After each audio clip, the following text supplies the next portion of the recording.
peux aller n'importe où pour chanter. Tu peux aller n'importe où pour chanter. C'est une bêtise, une architecture qui est n'importe où.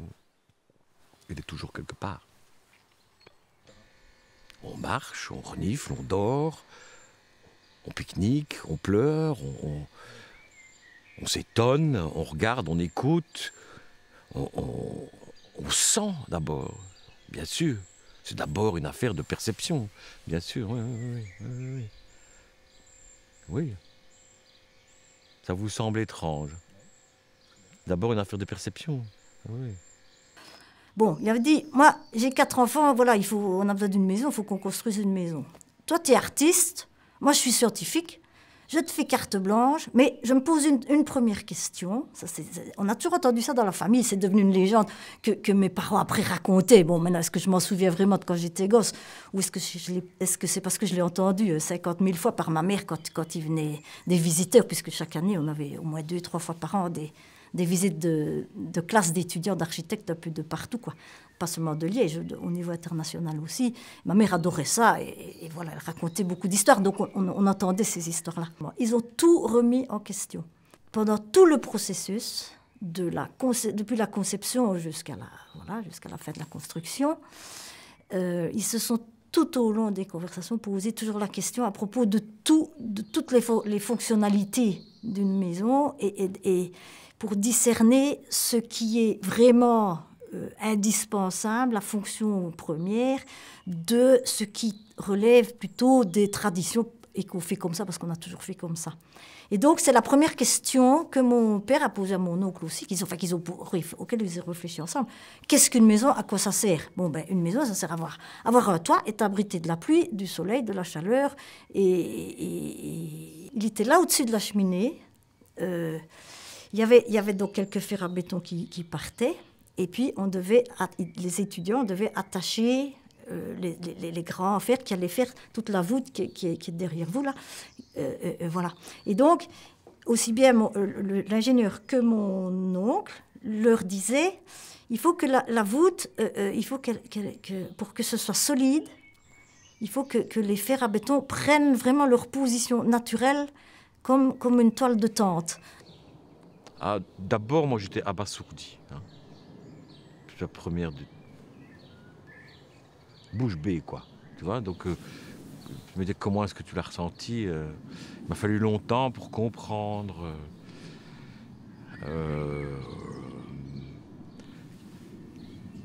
L'air de rien, il y a des verticales. Il y a ces poteaux-là, il y a des poteaux structurels très importants. L'air de rien, il y a des horizontales. L'air de rien, tu vois. Donc déjà, le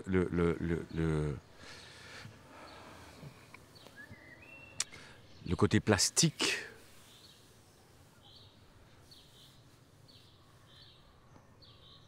mais c'est étrange parce que moi je pense qu'on peut faire des choses extrêmement plastiques avec des lignes droites. Donc il faudrait revenir dans la tête de Jacques Gillet à l'époque. C'est quand même 68, donc c'est quand même la contestation. Donc il y a un processus, il y a assurément une volonté de s'opposer à la manière de faire de l'architecture banale, standardisée et tout le bazar. La question du mouvement interne d'une architecture, c'est très complexe, quoi. Donc pourquoi c'est une sculpture à l'intérieur de laquelle on rentre, hein. Donc une maison sculpture, c'est pas une sculpture, hein, c'est une maison, hein. On rentre dedans, quoi. On ne rentre pas dans une sculpture. On la regarde du dehors, hein. On n'habite pas dans une sculpture. Hein. La question première, ça a été de mon père qui a dit à mon oncle, pourquoi est-ce que les œuvres d'art, on doit toujours uniquement les voir, enfin, soit les mettre au mur dans les maisons ou les voir dans des musées, donc les regarder dans un autre bâtiment. Pourquoi est-ce qu'on ne pourrait pas imaginer qu'on vive à l'intérieur d'une œuvre d'art, d'une sculpture en l'occurrence? Je te donne carte blanche pour l'aspect artistique. Et ce qui est fantastique, c'est C'est d'arriver à un tel degré de dynamique interne avec autant de fermeté. Donc là, ça rejoint ce qu'on disait par rapport à son attitude de pédagogue, quoi. C'est que d'arriver à une attitude interne où tu rentres là-dedans, nom de Dieu, tu vois, c'est fantastique ici, c'est fantastique là-bas, ce que tu vois, comment ça rend, comment l'intérieur rentre avec donc, encore une fois, c'est très très très très complexe. Il n'y a pas une règle. Il n'y a pas une règle. Il y a tout un certain nombre de circonstances et qui, encore une fois, sont transcendées par le geste, quoi, tu vois. Mais ce geste peut être extrêmement simple et en faire tout autant. Hein. Il y avait 3 ailes, hein. Il y a 3 ailes un peu comme un trèfle à 3 feuilles, quoi. Donc ici, on est dans l'aile la plus basse, hein, qu'on appelle entre guillemets rez-de-chaussée, mais bon, c'est surtout des plans inclinés. Donc voilà, disons que c'est le plan le plus bas de la maison, qui était tout à fait commun. Et puis alors, il y avait l'aile de mes parents, où il y avait leur chambre et leur bureau, leur salle de bain. Et puis il y avait l'aile des enfants. On était 4 à l'étage. Et donc c'était des grands espaces qu'on a divisés en chambres avec les meubles en plein milieu, si vous voulez. On n'a jamais vraiment mis beaucoup de meubles contre les murs. Donc les divisions étaient... voilà.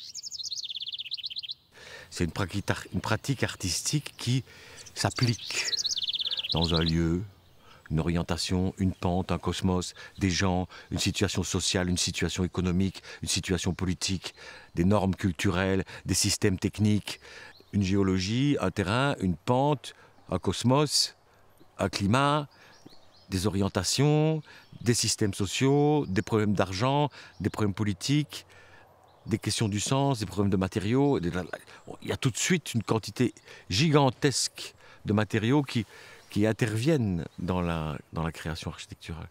Et puis c'est long. Il y a un moment donné où tu dessines, tu reprends tout ça et tu as une intuition assez floue. Et comment est-ce qu'on fait de l'architecture? Ben, on la dessine, tiens. Et il y a un moment, qui est le moment artistique, il est parfois très court. Hein. Ça peut durer une journée ou deux, ça peut durer une semaine, ça peut durer une après-midi. Mais il y a un moment, quand tout ça est intégré, il y a un moment où le dessin transcende ça. Complètement. Donc il prend tout, il passe au-dessus. Alors comment on fait? Ben, c'est une pratique artistique. On s'investit dedans. Jacques Gillet, justement, il me disait, Éric, le temps ne respecte pas ce qui se fait sans lui. Si tu veux que ton architecture dure, il faut que tu lui consacres du temps.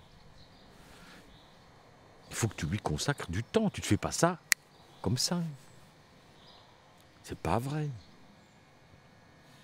Une œuvre poétique, c'est une œuvre qui est connectée à une source, qui est connectée à la source.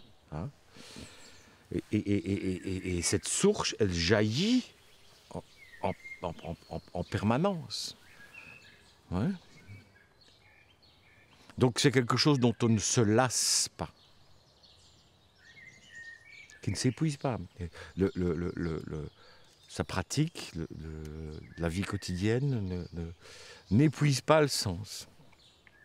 Ça ne s'épuise pas. Hein, tu vois. Donc la maison sculpture, c'est très caractéristique de ça. J'y suis allé des dizaines de fois. Tu vois. Et chaque fois, quelle affaire, quoi. Le spectacle devant lequel tu es est complètement incroyable. Et ça, c'est lié à sa dynamique interne. Donc, il y a un moment donné où ça va être difficile de mettre des mots sur quelque chose qui est fondamentalement mystérieux. ça, c'est le problème des créateurs. C'est que Jacques Gillet, à cette époque-là, était un créateur. Et un créateur, il fait ça, il te fait sortir un truc, hein, et puis il le donne aux autres. C'est aux autres d'en faire quelque chose, et c'est magnifique. Donc oui, là, à cette époque-là, au moment de la maison sculpture, je crois qu'il était vraiment connecté à quelque chose de très profond. Dans mon langage, je dirais très spirituel. Donc là, dans ce sens-là, c'est une manière de penser l'architecture et la dynamique architecturale, tu vois, la dynamique de la forme, tout à fait exceptionnelle, oui, oui, oui, bien sûr, oui, tout à fait.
Plutôt que de dire un architecte artiste, je vais dire il était avant tout artiste-architecte. Voilà. Et donc, oui, nous, c'était notre oncle. C'était le plus jeune des oncles dans la fratrie du côté de mon père. Hein. Mon père était l'aîné, il était le plus jeune dans une fratrie de 5. Et c'est vrai que nous, les cousins, on était assez fascinés par notre oncle. On était quand même fascinés par son côté, je vais dire, original. Donc déjà, quand on était tout petit, hein, avant même qu'il y ait l'existence de cette maison, quoi. Et donc, il peignait beaucoup, dessinait, donc on était un peu fascinés. Et oncle Jaco, il était toujours sur ses tables à dessin. Et ça nous fascinait, les grandes tables à dessin. Et alors, moi, un souvenir personnel que j'ai, c'est quand j'allais chez eux, il m'avait trouvé un genre de petit banc un petit peu incliné comme pour enfants, là. Je m'asseyais à côté, donc tout en dessous comme ça, et puis bon, lui était sur sa grande, et je dessinais, et alors je regardais avec son fusain. Moi, j'ai ce souvenir qu'il dessinait des choses fantastiques, abstraits aussi, beaucoup. Il dessinait énormément, même s'il avait des plans à faire peut-être plus carrés, plus classiques. Il y avait toujours il était toujours avec son fusain à dessiner des choses qui, à nous, enfants, nous semblaient fantastiques et fascinants. Donc... Il nous proposait de venir faire des ateliers pendant les vacances. Moi, j'ai dit oui tout de suite. Je n'étais pas le seul, mais je disais oui tout de suite. 15 jours pendant les vacances de Pâques. Il achetait des rouleaux de 2 mètres de papier d'imprimerie, comme ça. Il mettait du papier sur tous les murs. Et tu sais ce qu'il faisait? Il prenait son tourne-disque. Des vinyles à l'époque, hein, tu vois? Il prenait son tourne-disque avec des vinyles et il te mettait Mahler. Et il disait, vas-y, dessine. Fais-moi une architecture Mahler. Et puis on discutait. Et puis, on arrache une couche de papier, on la dépose sur le sol, et il te mettait Erik Satie. Et il dit, fais-moi une architecture Erik Satie. Et puis, ils te mettaient Beethoven, et puis, ils te mettaient Mozart, et puis, tu vois. Et puis, à la fin de la journée, on s'arrêtait. Ils prenaient tout le monde, on se mettait en rond, on regardait tout ce qui avait été fait, et puis ils passaient devant. Vous avez vu ce qui s'est passé quand c'est Erik Satie qui fait de l'architecture? Quand c'est Erik Satie, et tout le monde a fait des trucs. Ça. Et quand c'est Mahler qui fait de l'architecture, qu'est-ce qui se passe? D'accord? Ouais, quand c'est Mozart qui fait de l'architecture, qu'est-ce qui se passe? C'était sidérant, quoi. Enfin, je veux dire, personne faisait ça à l'école d'archi. C'était sidérant. Parce que c'était un miroir complètement dingue, quoi. C'était complètement dingue d'apprendre l'architecture comme ça, tu vois. Enfin, je sais pas si je suis clair, mais c'était franchement dingue. Et c'était absolument passionnant. C'était complètement passionnant. Tu ressortais de là, mais enthousiaste, à fond, quoi.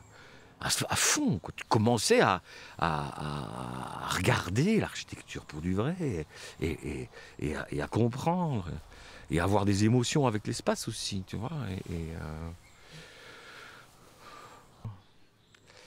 Ben, je me levais à 6h30, à 7h j'étais dans le bureau, je buvais mon café, je faisais ma maquette, à 8h30 je remettais un drap dessus, le lendemain je recommençais, je regardais le truc avec tout ce qu'il m'avait donné comme manière de voir. Tu te le fais quoi? À la Erik Satie, à la Mendelssohn, ou tu vois, à la Berlioz ou à la Mahler, tu te le fais comment ton truc? Qu'est-ce qui se passe? Et moi j'étais tout seul en train de regarder mes propres dessins et mes premiers bâtiments. Et j'étais devenu capable de le faire tout seul. J'avais plus besoin de Jacques Gillet dans mon dos pour me dire comment je devais le faire. Il m'avait appris à me poser les questions moi-même. Et donc j'ai fait mes premiers bâtiments intéressants après quelques années par cette pratique-là. Parce que j'arrivais à questionner mon architecture tout seul. Ça, donc là, du coup, plus pédagogue que ça, plus fantastique pédagogue que ça, court toujours, quoi, tu vois.